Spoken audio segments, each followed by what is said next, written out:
AP class, this is your lesson for Tuesday, October the 15th, day 36. It's due in 2 days.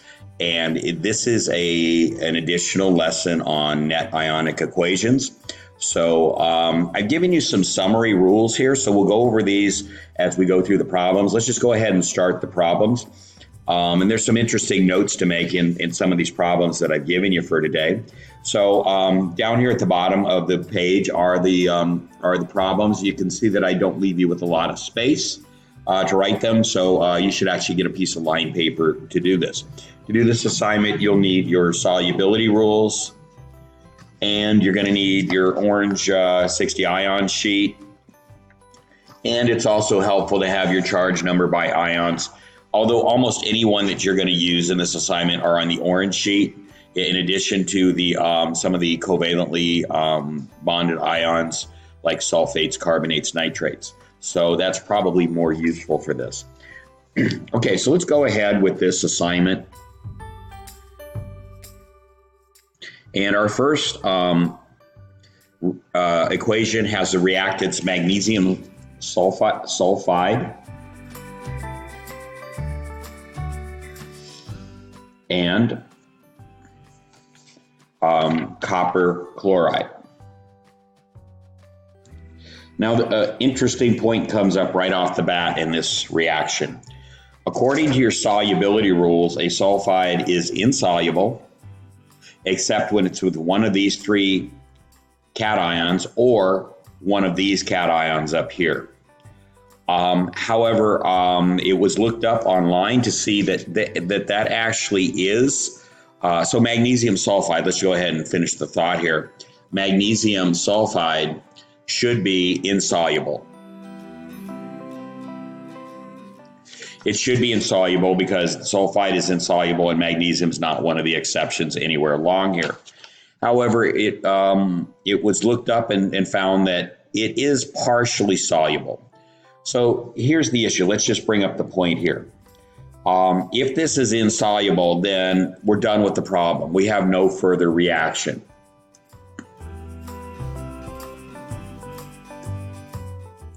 There's no further reaction to be done because if you can't get these to break apart, then even if these do break apart, they can't switch cations. So you don't have a reaction, so we're done with the problem. So it's really questionable whether this is soluble or not, because online you'll find that it is slightly soluble. And we'll get into that concept of what's called a solubility product, and that's how soluble some compounds are. It's not as though a compound is either totally soluble or totally insoluble. There's degrees of solubility. Some can be partially soluble. In fact, most compounds actually are partially soluble. But just so that we have a problem to work with here, we're going to say that this is soluble, because if it's not, we're done. So let's go ahead and proceed with that. So this is problem number 1, and this is day 36 assignment. So what we have to do first is we're going to write the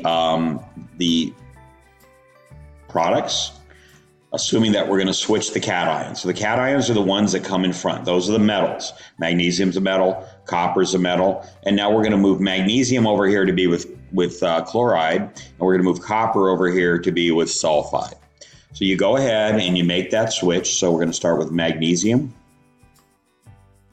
chloride, and we're not going to write a subscript. You don't transfer the 2. This is a 2 because it's what makes the charges of the chloride balance with the copper. But that same number of chlorides might not be necessary to balance with magnesium. So don't write any subscripts over here on this side. Now we're going to switch the other 2, and that's going to be the copper with the sulfide. And again, no subscripts at this point. So what we have done at this point is, A, we determined that both compounds in the reaction are ionic compounds, and really also that they're soluble. And we're going to say that magnesium sulfide is soluble. What that means is right away we could put an AQ there. And copper chloride, we could put an AQ there.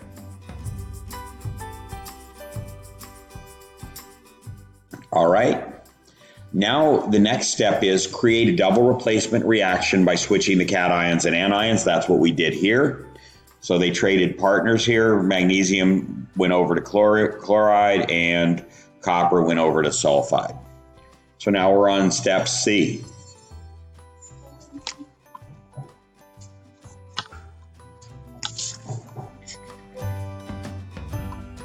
Okay, so next step is we're going to place the charge number above each ion, and then from that we're going to determine the subscripts, whether there are subscripts here and here, so that each compound is balanced.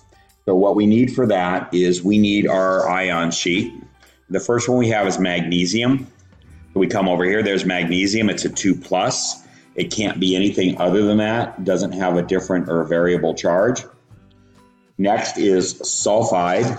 We come over here, sulfide is a 2-. And so magnesium and sulfide with one ion each is perfectly balanced. Next we come over here to copper, and we see that copper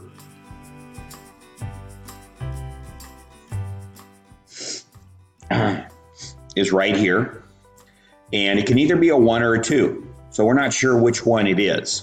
So the way you tell is you go to the other ion. Chlorine, if we look at chlorine, chloride is a -1. It's a 1- right there. So what we know is here we have a 1-, and there's 2 of them. So that means for the anion chloride, we have a -2 charge. 2 times -1 gives us -2. That means the copper has to be a 2+ in order to balance. So it's copper 2. So 2- 2+. Now we come over to this side, magnesium. Again, magnesium is a 2+. It doesn't have any other charge that it can be. And chloride is a 1-. So we have a 1- here. This chloride likes to take in 1 electron, but this magnesium likes to throw off 2 electrons. So if this is going to throw off 2 electrons, one of them will go to this chloride, and then we're going to need a second chloride for the other one to go to. That means we need 2 chlorides, so we put a subscript there too. So this is magnesium chloride is going to be MgCl2. Okay, copper. We come over here, it's a 2+. And we have the sulfide, which we looked up already, and it's right here, and that's a 2-. So that's already in balance, so we don't need any subscripts down here. Okay, so there we go. We have what we need there as far as knowing that we have the proper subscripts down here. If you don't do the subscripts properly and you try to balance this reaction, it won't balance. Okay, next we need to find out what the phases are for these two. We see over here they're aqueous. If they weren't aqueous, again, we questioned whether magnesium sulfide really is, but we're going to say that it is for the purposes of this problem. So now we got to determine what state this is, whether this will dissolve. So we go to our solubility rules, and we see that chloride is soluble. It's in the soluble column. Everything here is soluble with the exceptions of the things in parentheses. Well, chloride is soluble except with these 3 cations, but magnesium is not one of them. So that means chlorine is soluble. So we're going to put aqueous here. Next, we have copper sulfide. And we see that sulfide is insoluble except for these 3 and these 4 and these up here. But copper is not anywhere in those 2 groups. So we're going to say copper sulfide is insoluble because sulfides are generally insoluble. So that becomes a solid. Okay, so we've taken care of the phases of matter for each of these.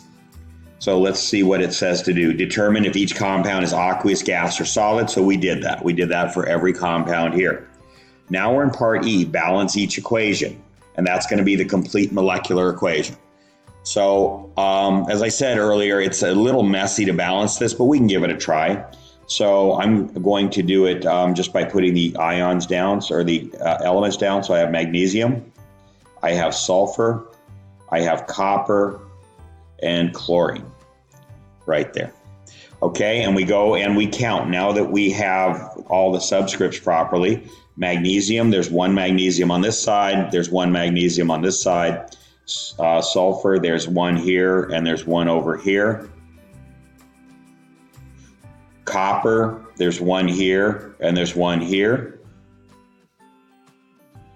And chloride, there's two here and there's two here. So it looks like this equation is already in balance. Okay, so just double check. Magnesium, sulfide, copper, and chlorine. So everything's in balance, so we don't need to do anything further with that. So now we're ready. This is called the complete molecular equation. It looks like these are molecules. They're not really molecules, but they look like molecules, so they call it complete molecular. Okay, so the next step after that, after E saying balance, is break each of the soluble compounds into ions and leave solid compounds as they are. And that's going to be the complete ionic equation. So we're going to go down here, complete ionic.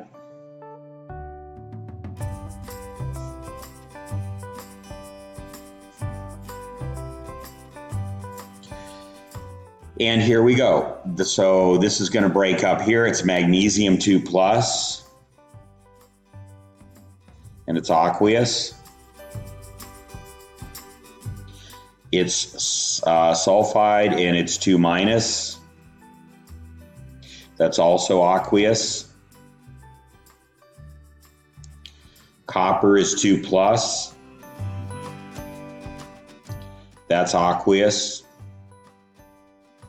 And chloride, so what's happening, let me just draw a quick diagram. I'm just drawing a rough diagram here of copper, 2 plus, and it's attached to, before it goes into water, when it's on dry land, it has a chloride there, ion, and just say a chloride over here. The moment this hits the water, these three all break up. So you end up with 3 different particles, a chloride, and a copper. And those are free to move about the solution wherever they want. They don't have to stay anywhere near each other. So you end up with 3 different particles.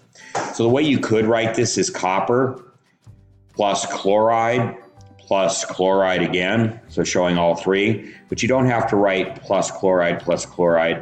But what you can do is plus 2Cl minus, and we'll put 1 minus, and that's aqueous. So that means it's 2 separate ions. These are not attached to each other. Okay, now we're going to go over to the other side. Okay, and I'm actually going to continue this down here. I kind of wrote a little bit big and ran out of some space, so I'm going to continue this down here. So now we're on the product side, so we have magnesium. That's aqueous. We have, again, a 2 chloride situation here, so it's 2Cl1 minus, and that's aqueous. So we break that into 2 separate chloride ions. And now we get over here to our solid, our precipitate. That does not dissolve, so we don't break that up. We don't show the charge numbers. We know they have to be imbalanced if that's a compound. So it's copper sulfide. And that's a solid. Okay, so that's our complete ionic equation. And now there's just one last step, and that's to write the net ionic equation.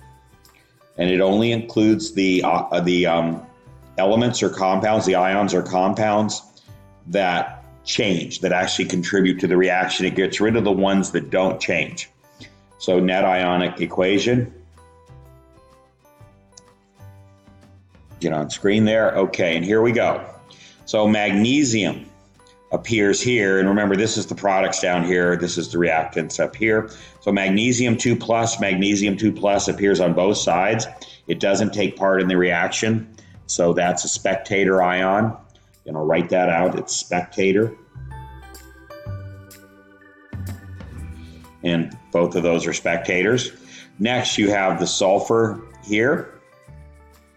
Well, the sulfur is actually part of our compound down here. So the compound we know is part of the reaction. I'm going to go ahead and circle that. And since the sulfur joins up with the copper to become a part of that compound. I'm going to circle that. Now we have the copper here, and we can see that becomes part of the compound there. So I'm going to circle that. And then we have 2Cl minus, 1 minus, and here we have 2Cl1 minus on the other side. So I'm going to scratch those. So those are spectator ions. And so now we're ready to just write the circled ions and compound here. So it's S2 minus aqueous plus Cu2 plus aqueous, and that's going to give you copper sulfide. And that's a solid precipitate. Okay, so now we're going to do number 2. And there was an error on the sheet. So I'm going to rewrite this.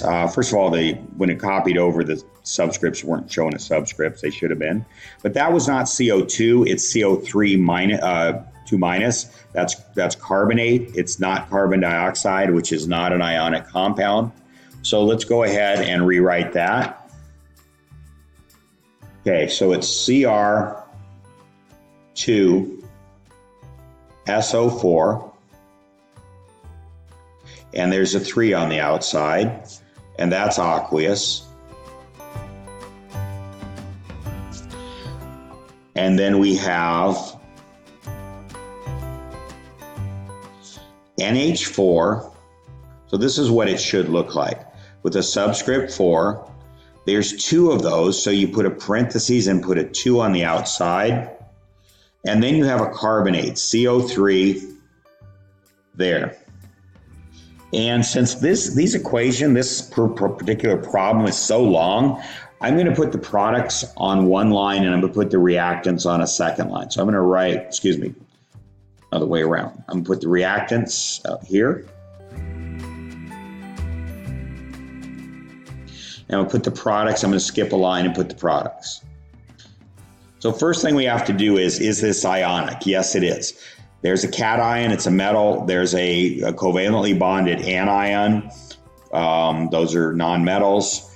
There's a covalently bonded cation. That's a positive charge.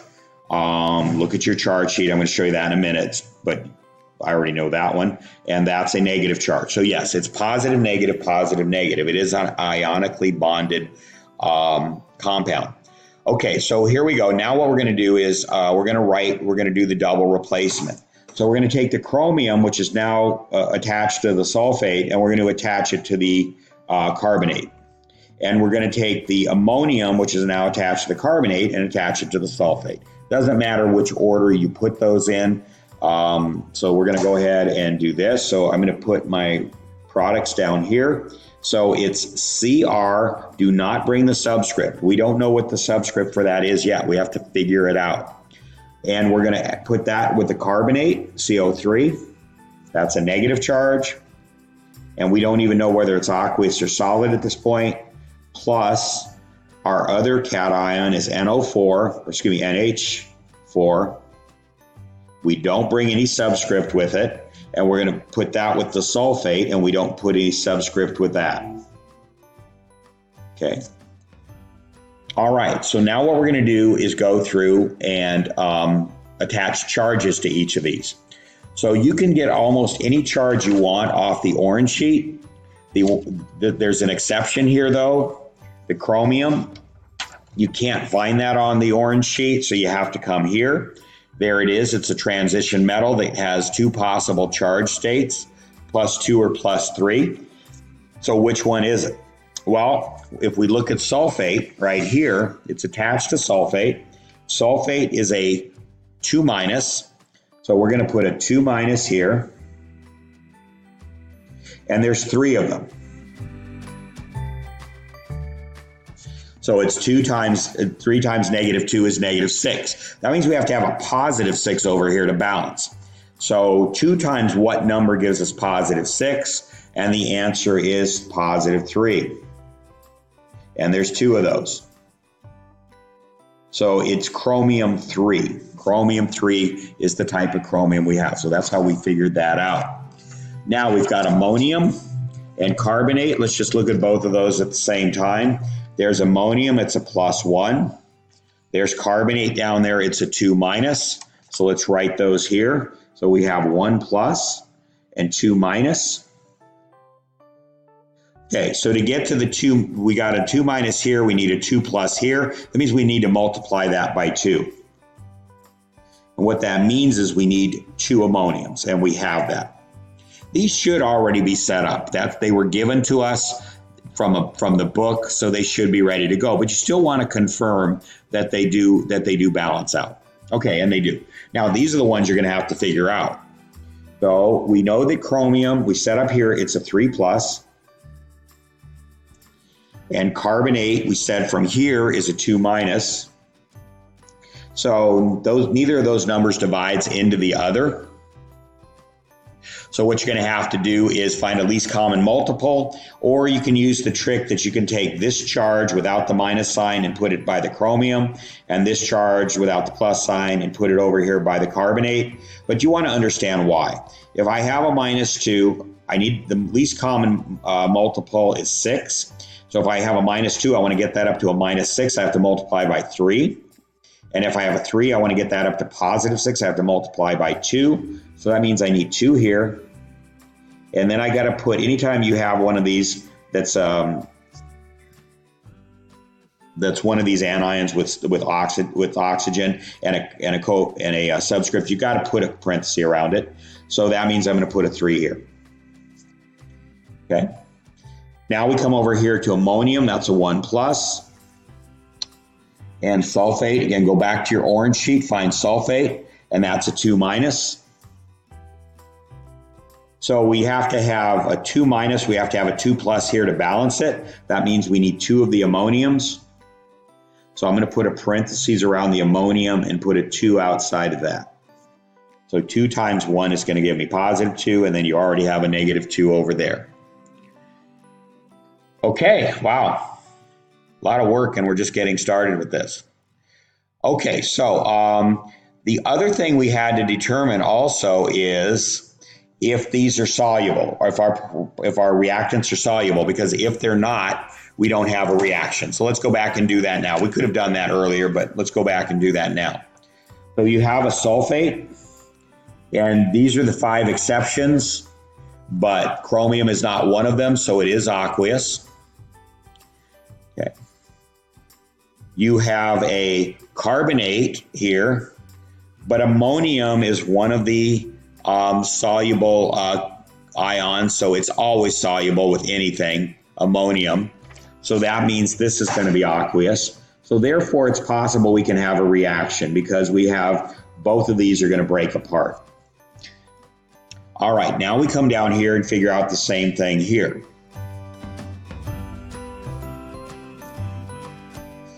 We have a carbonate here. And a carbonate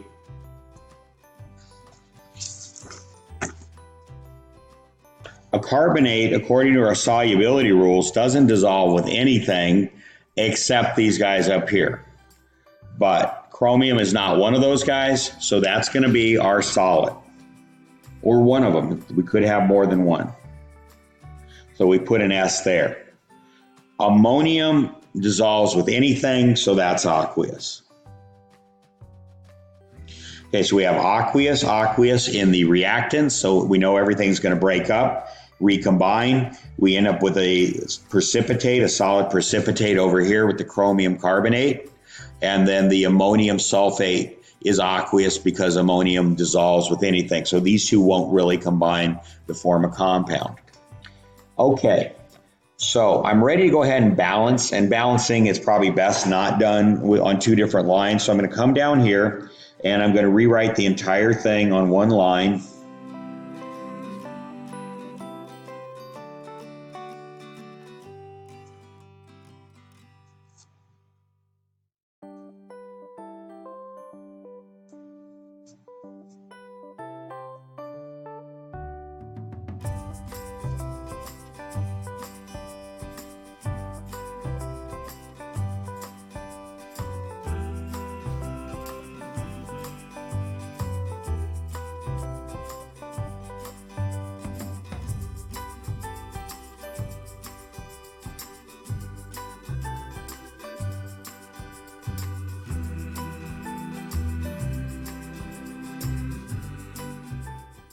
Okay, let me check and be sure I copied everything properly. You do want to do that check because you don't want to go any further if you made a mistake, and that's Cr2, right? So I needed to check that. NH4 is CO3, Cr2 CO3 3, good, and NH4 SO4. Okay, everything looks good. So now we're ready to balance. So again, all of these compounds here that are covalent, that have nonmetals, are not going to break up. So I can treat them like single elements. So I have Cr, I have SO4, I'm going to treat that just like a single element. I have NH4, I have CO3, and what else do I have? Is that it? SO4, NH4, CO3, Cr. Okay, that's everybody. So let's start counting. I got 2 Crs on the left, I got 2 on the right. SO4, I got 3 over there, and I've got 1 over here. NH4, I have 2 here, and NH4, I have 2 here, and carbonate, I have 1 here, and I have 3 here. Okay, so let's balance that. Chromium and ammonium are already in balance, so we're going to start with whichever of the other two you want. We'll start with SO4. So I have 3 on the left, so I need 3 over here, so I'm going to put a 3 there. So now SO4 is now a 3 there, but I also turned the NH4 into a 6 because it was already a 2 there with the subscript. So NH4, we treat that like a single element, so there's 2 of them, and now there's 3 more, so that's a 6.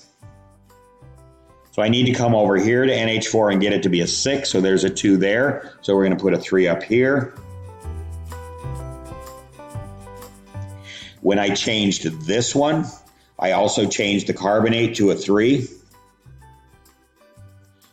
This carbonate became a 3 suddenly. So we have 2, 2, 3, 3, 6, 6, 3, 3. So everything's in balance. So it's 1, 3, 1, 3.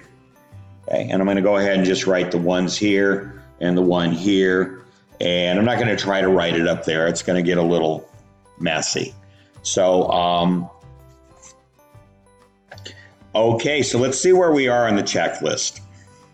We've created a double replacement reaction. We placed the charge numbers and the subscripts, and we've determined if each compound is aqueous, gas, or solid. And then we balance the equation. So now we're ready to break each of the soluble compounds into ions, and that's our complete ionic reaction. You got to be really careful because there's subscripts and there's coefficients now on some of these, okay? So remember, and let me go ahead and write aqueous here. And this is aqueous. This one's the solid, that's not going to break up. And this one down here is aqueous. So you got to do this very carefully. So what this is going to break up into is 2 Cr ions and 3 SO4 ions. So you're going to have 5 ions in all coming out of this. 2 that are Crs and 3 that are sulfates. Okay, so what we're going to do then is we're going to say 2 Cr, and Cr was a 3 plus. We saw that up here. We figured that one out up here, 3 plus. And that's aqueous. Plus 3 SO4s.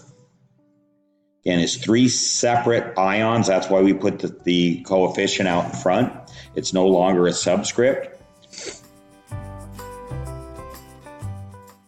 And SO4 is a 2 minus, and that's aqueous. Okay, plus. Now we come up here, and you got to be sure you're using your balanced reaction. We now have we had 2 NH4s, and now we created 3 times that many. So now we have 6 NH4s. So that's going to be 6 NH4. And NH4s are a 1 plus. Kind of wish I'd skipped the line there. All right.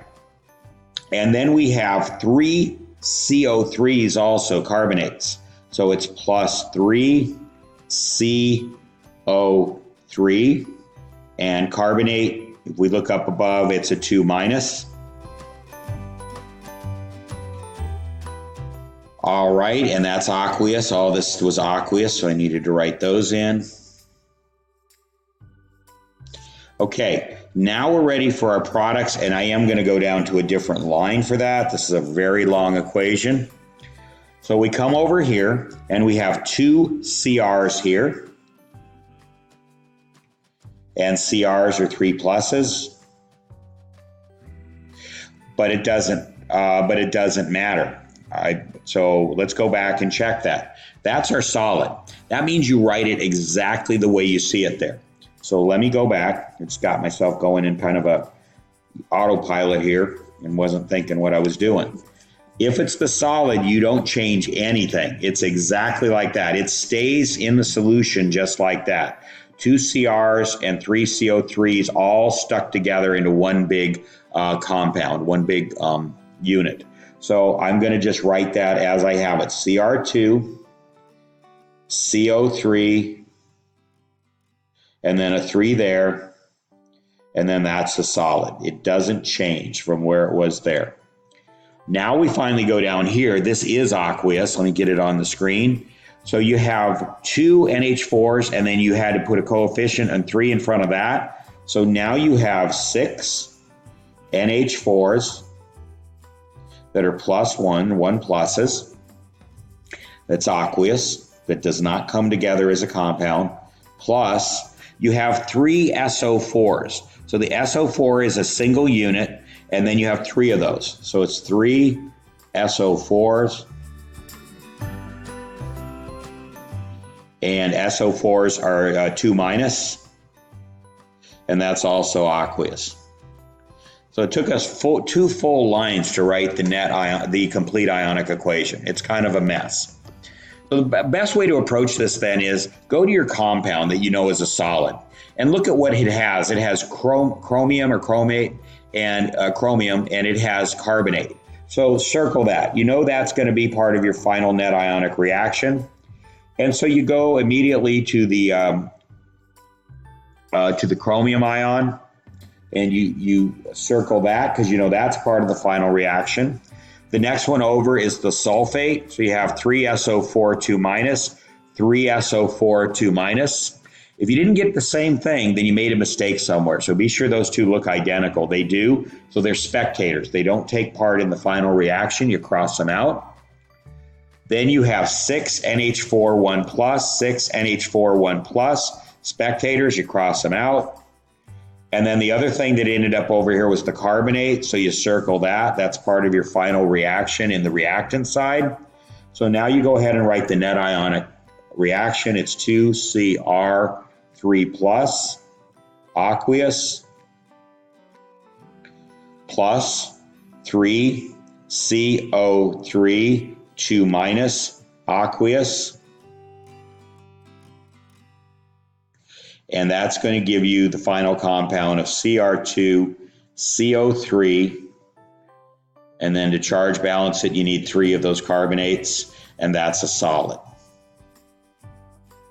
And that's your final net ionic equation right there. A lot of work. Some of these are not easy. Okay? All right. Okay, now we're off to number 3, and I gave you an entire reaction this time. That's just the way the problem was, so I went ahead and just copied it over the way it gave it to me in the book, in one of the textbooks I use. When I did the transfer, though, it didn't turn the subscripts into subscripts. They look like this. So let's go ahead and write it the way it should look, okay? So it's sodium phosphate.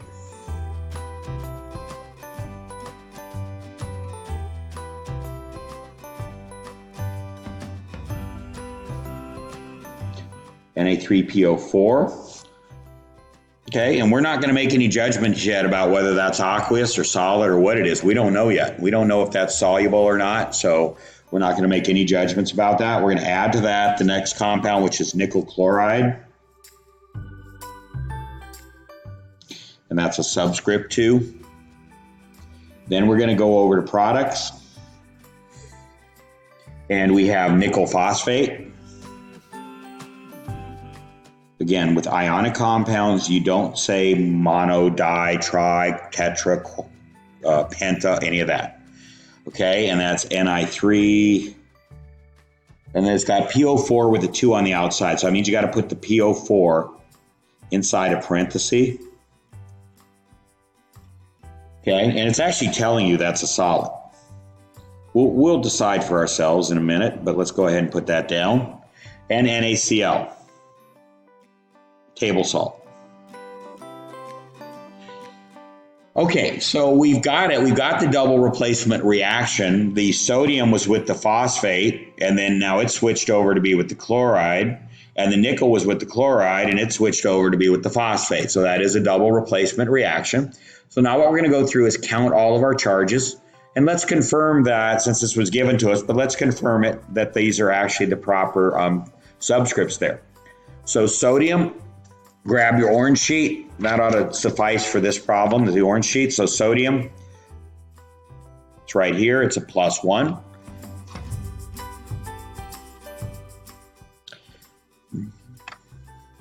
And phosphate right here is a 3-. So in order to get those to balance, this one wants to take in 3 electrons. This one only wants to give off 1. So you're going to need 3 of these guys to give this guy his 3 electrons. So that's going to be 3 times the +1. And there it is. That's why that's a 3 right there. This is a PO4 as a compound. If it makes you feel better, put parentheses around it. Okay, this is a covalently bonded compound that forms an ion. So you got to know those: the phosphate, sulfate, bromate, carbonate, sulfate, nitrate. So you got to just know those. All right, next we go over here. We have nickel. So let's see what nickel is. And nickel is actually over here, and it only has the 1 charge. It's a 2+. Try to get that in focus here. Okay, the nickel has a 2+. You don't see it anywhere else on this sheet, so it's a 2+. And chloride, again, you can see from your periodic table, if you know how to read your periodic table, but we'll come over here, it's a 1-. So we need 2 of these to balance with this. So we put a 2 there, and that's the 2 that we have right there. So everything's been given to us correctly so far. Don't assume that it is. You always go back and verify.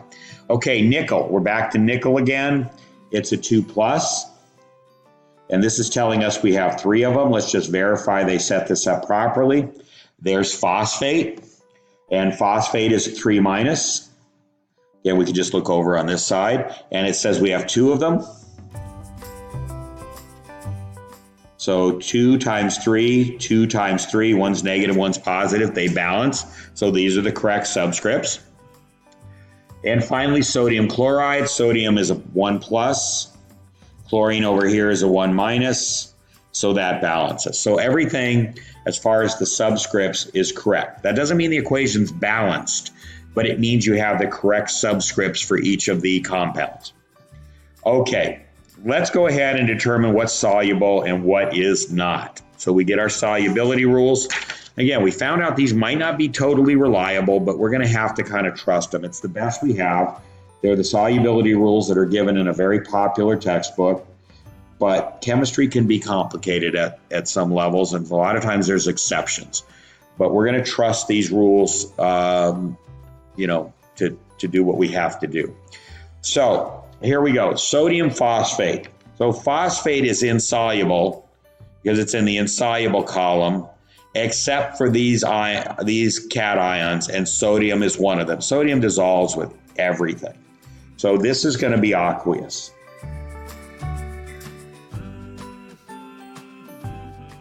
Okay, nickel chloride. We see that chloride dissolves with everything. It's soluble except 3 cations, and nickel is not one of those. So that's aqueous, that's soluble. So that means we have a potential to have a chemical reaction. What do I mean have a potential? We haven't talked about this yet.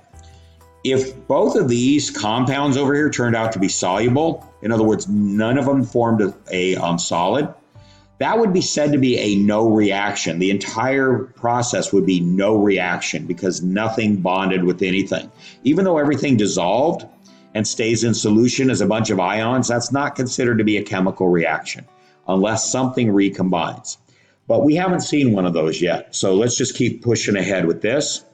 Okay, they already told us that nickel phosphate is a solid. So here's why that is. You look insoluble, there's phosphate. Nickel is nowhere in the exceptions, anywhere that you see on either side. So that is a solid. And finally, sodium chloride, you just knew this from the time you were like 3 years old, that when you put salt in water, it dissolves. And that's going to be an aqueous solution. Maybe not since you were 3, but you've known that long before you got into chemistry class. So we only have one of them that's going to form a precipitate. Now we're ready to balance. So what elements do we have? We have sodium. Phosphate, we're going to treat like a single element.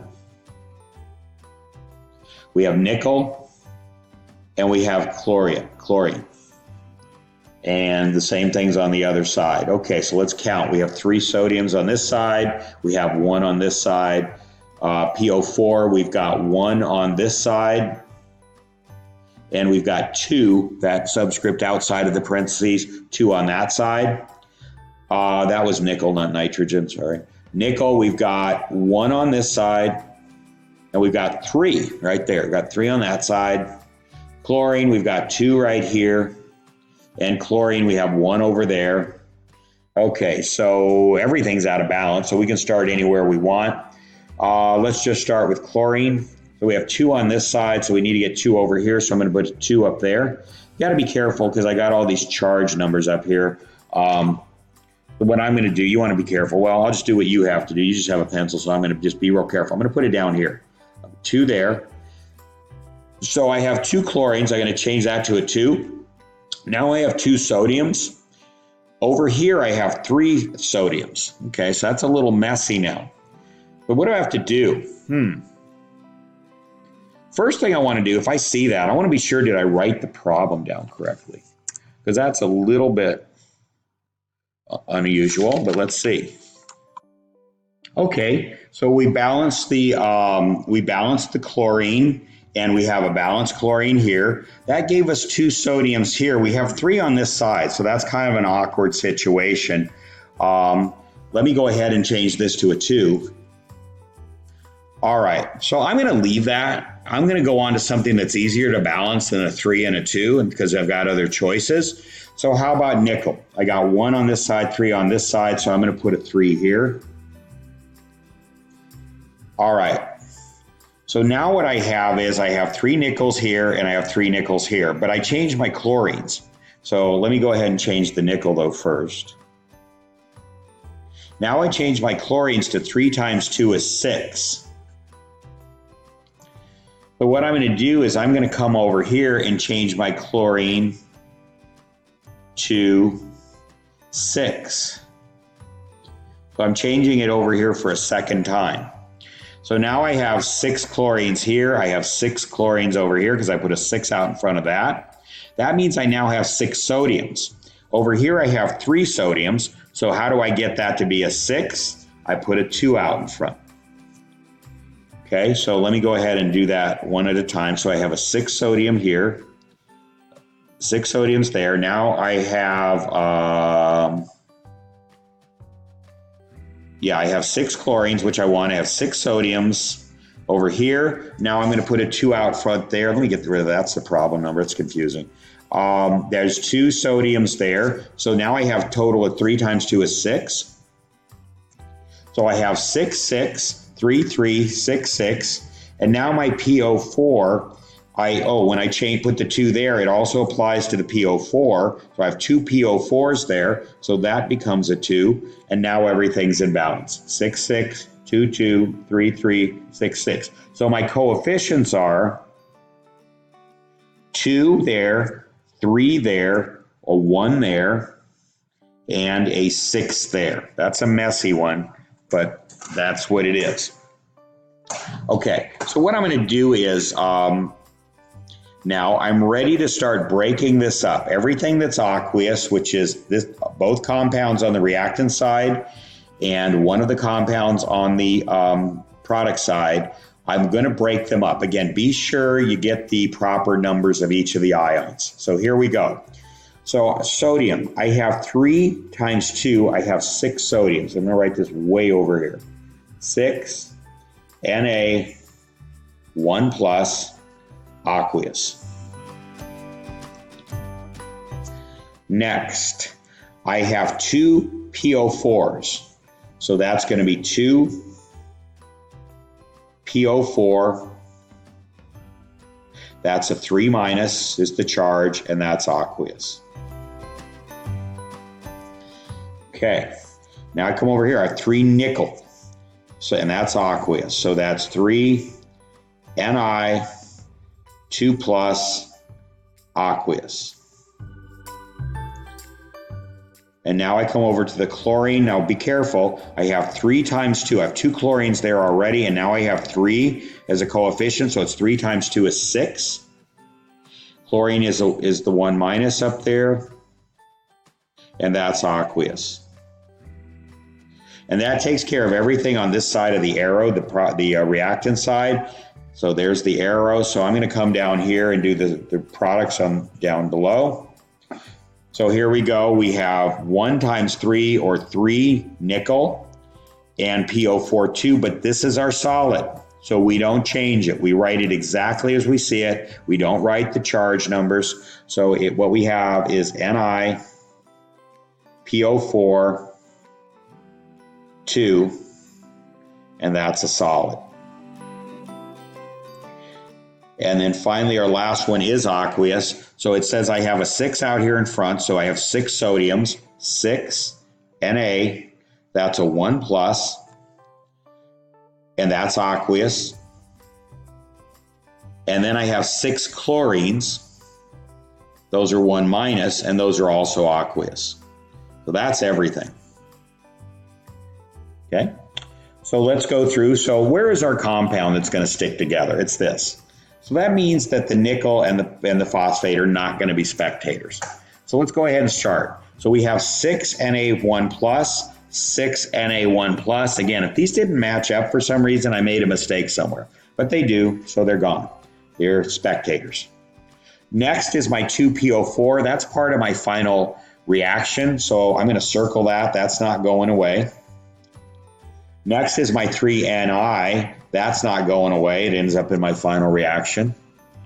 And next is my 6Cl1 minus. It appears on the reactant side and the product side. It doesn't change. That makes it a spectator. It goes away.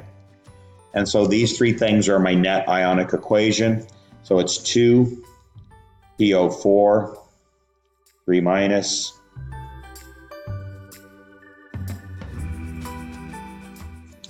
plus 3 Ni 2 plus,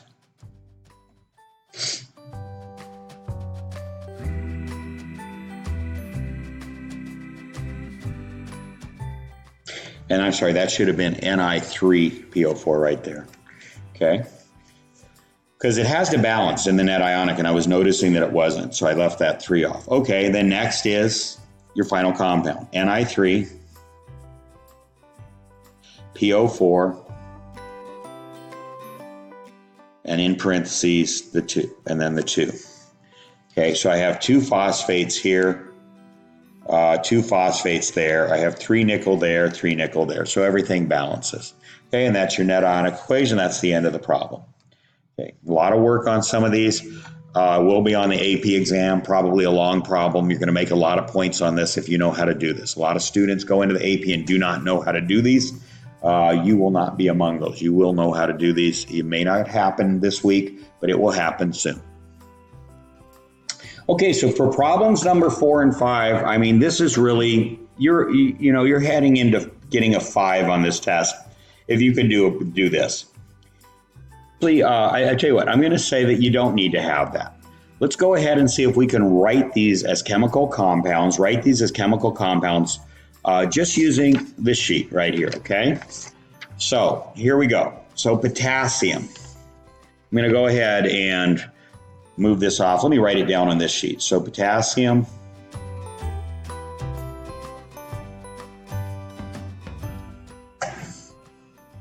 sulfate. and that's going to react with calcium iodide. Okay, so potassium, it's K, letter K. Go to your periodic table, go here, but you can find it either place, so it's K. And it's a sulfate. It's not sulfide, it's not sulfite. So come over here and find sulfate. There it is right there. It's SO4. And we're not going to put any subscripts. The SO4, the 4 in this is part of the compound. You treat that like it's an individual element, okay? But we're not going to write any other subscripts. What we're going to do is we're going to react that with calcium, that's Ca. Iodide, that means it's the ion of iodine, so it's I. All right, the next thing we're going to do is we're going to go ahead and do our double replacement before we even figure out whether these are soluble, what their charges are, anything else. We're going to go ahead. So we're going to swap the potassium for the calcium. Those are two metals, both alkali metal and alkaline earth metal, but they're both metals. So these two are going to swap places. So we end up with CaSO4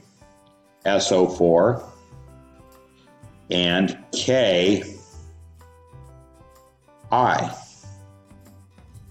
So there you got your double replacement reaction. Let's not abandon our rules here. So to determine that both reactions are ionic, they are. Create a double replacement reaction, we did. Now we're going to go ahead and do the charge numbers. So come over here, potassium is a +1. And sulfate is a 2-. Oops, let me get on the screen here. Is a 2-.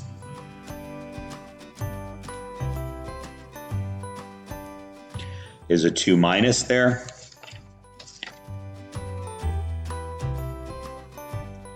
So I need to balance these. So I need to have a 2+ to balance with the 2-. That means I need 2 potassiums. So that becomes K2SO4. You don't need to put this in parentheses because there's no subscript outside of the SO4. Okay. All right, next is calcium. So calcium is a 2+. Go to your charge sheet. Iodine is a 1-. So I need to have a 2- there to balance with the 2+. So that means I need 2 of these. So that becomes, you multiply this by 2, and that becomes your subscript for iodine is Cai2. Okay, so now we can go over to the other side, and we can use the charge numbers we've already looked up. So calcium is a 2+. SO4 is a 2-. They're already charge balanced, so we don't need to change any of the subscripts there. Come over here, potassium is a 1+. Iodine is a 1-. So they're already charge balanced. We don't need to change any of the subscripts there. So there we go. We have our reaction. Now what we have to do is see if these are soluble or insoluble.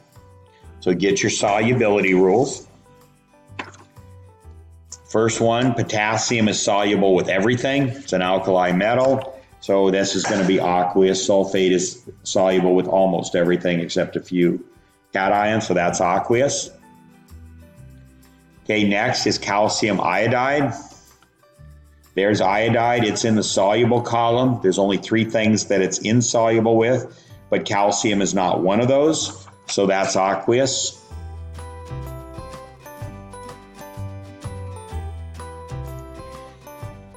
Okay, next thing is calcium sulfate. So we come over here. There's sulfate. It's in the soluble. It's a soluble compound with the exception of 5 cations, and calcium is one of those. That means this is soluble with everything except these 5. So that means calcium sulfate is insoluble. That's going to be a solid. And finally, Ki, potassium soluble with everything, so that's aqueous. Okay, good. So we've done everything. We found out the charges, we found out the subscripts, we found out whether they're soluble or not. Now we're ready to balance the equation. So I come over here to the arrow, I put the K here, I put a Ca here, an I, and then I'm going to treat my sulfate as a single element, SO4.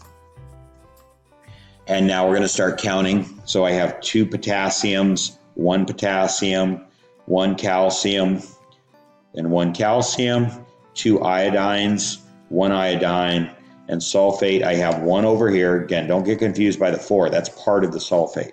So I have 1 sulfate, and I have 1 sulfate over there. So calcium and sulfate are already in balance. So let's start with potassium. I have 2 on this side. I need to have a 2 over here. So that changes this to a 2. It also changes the iodine to a 2. And there you go. Everything's in balance right away.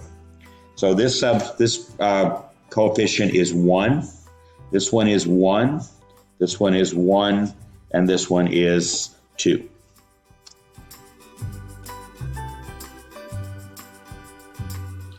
All right, so now we have our complete molecular equation.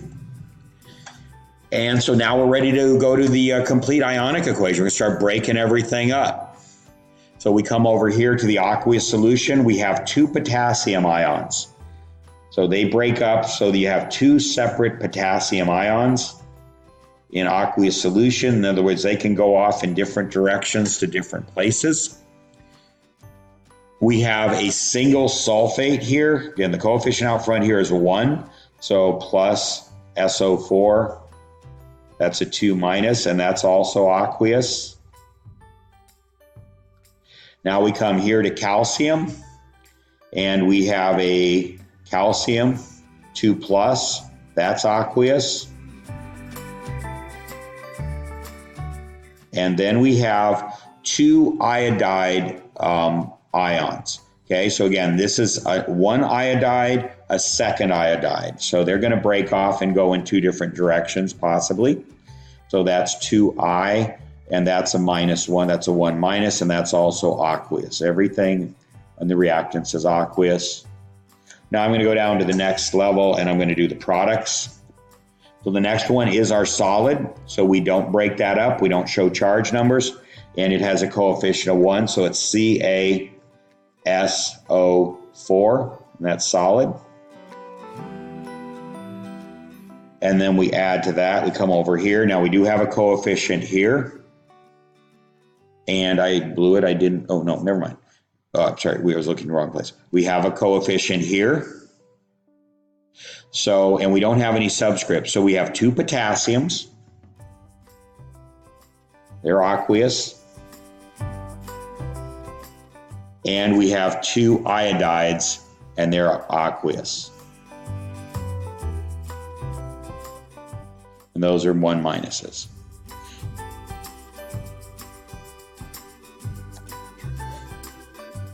Okay, so now we are ready to go ahead and find our net ionic equation. We'll be done with this problem. So we have 2K here and 2K here. They remain unchanged on both sides, so that's a spectator. Then we have, let's go find our compound. It's CaSO4, so you know that's not going to be a spectator. That's part of the reaction. That means the SO4 on the reactant side is part of the reaction. And the Ca on the reactant side is part of the reaction. The only thing we have left is a 2I, 1 minus on the reactant side, and the same thing on the product side. So those go away. Those are spectators. So we go ahead and write our net ionic reaction.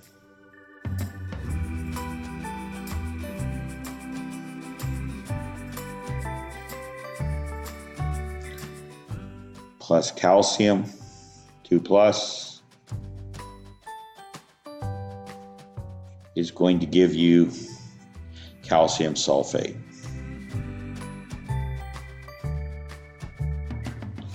Okay, and again, the reaction has to be balanced, which it obviously is, so we're good. Okay, there you go. That takes care of that. So think about what you did. You took the names of 2 compounds, you turned them into a chemical compound, from their names. You then went through this whole process. That's a pretty sophisticated chemistry there. for your level, given that you're only 8 weeks into chemistry. So we're going to keep practicing this, and let's do one more, and we'll call it a night. So right here, we have silver nitrate. I'll bring it down here so you can see it. This is what I'm writing down right here. Silver nitrate and sodium chloride. So Gus, go ahead and write those down. Silver is number 5, by the way.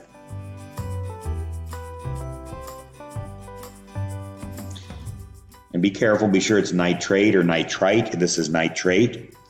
Okay, and we're going to react that with sodium chloride, table salt.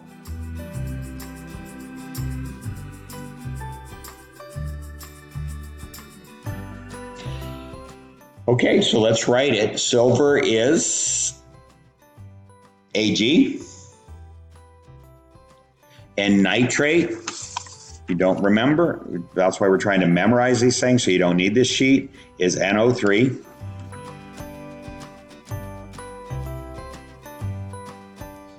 We're going to react that with sodium chloride, that's NaCl. And now we're going to do the swap. We're going to do the double replacement. So the Ag is going to come over here and replace the sodium. The sodium is going to come over here and replace the Ag. So it's going to be AgCl plus NaNO3.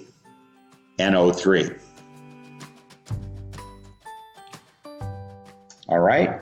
Now what we're going to do is get the charges and see that they're charge balanced to see if we need to add any subscripts. So Ag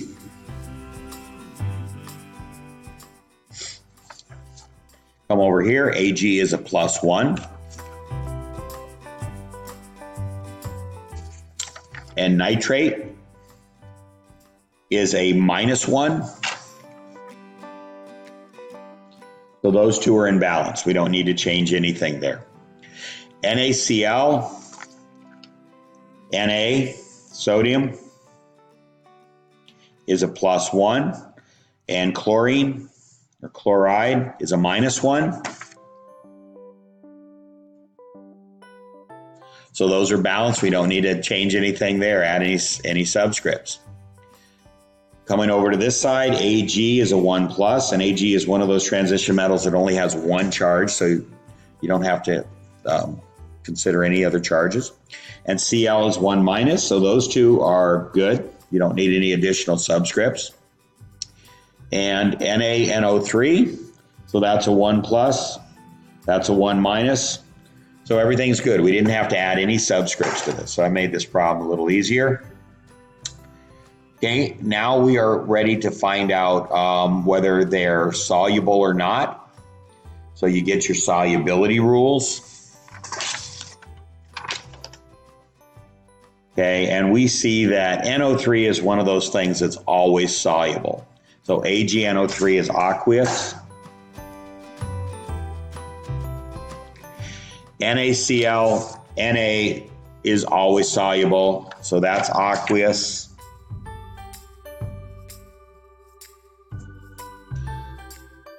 AgCl. So we come down here and we see that Cl is soluble except with 3 cations, and Ag is one of those 3. So again, read this properly. This is soluble except with these 3 it becomes insoluble. So AgCl is a solid. It's insoluble. It is going to stick together in water. And then finally, NaNO3. Well, Na is soluble with everything. NO3 is soluble with everything, so that's aqueous. Okay, good. We've done so far so good. We see it is going to have a reaction somewhere in there. So now we have to balance the equation. So let's just look at this. We didn't need to change any coefficients. So Ag is 1-to-1, NO3 is 1-to-1, Na is 1-to-1, and Cl is 1-to-1. So it's done. It's balanced already. All right, if you want to go ahead and balance it formally, you can, but everything matches up. That you'll count the atoms on each side, you'll find out they're all the same. There's one of everything. So it's in balance. So now we're ready to move on. That's our complete molecular equation. Now we want our complete ionic. So I'm going to come way over here, and it's Ag And I'm not going to write 1 plus or 1 minus anymore since they're all ones. I'm just going to write plus aqueous plus NO3 minus aqueous plus Na plus aqueous plus Cl minus aqueous. Go down to the next line for the products. Okay, here's our precipitate, our solid, so we don't break that up. We don't show the charges. It's just AgCl. And that's a solid. Plus, we come over here, Na plus, and that's aqueous. And then plus NO3. That's a minus, and that's aqueous. So Na and NO3 are not going to form a compound. They're not going to stick together. Okay, there's our complete ionic equation. Just a couple more steps. We see that AgCl is the compound that's going to form. So we know that Ag is not going to be a spectator. It's part of the reaction. We know that Cl minus is part of the reaction. We have NO3 minus here. We have NO3 minus here on the other side. So that spectator. And we have Na plus and Na plus. So those are both spectators. So we just write these down and we're done. So Ag plus Aq. Cl minus Aq.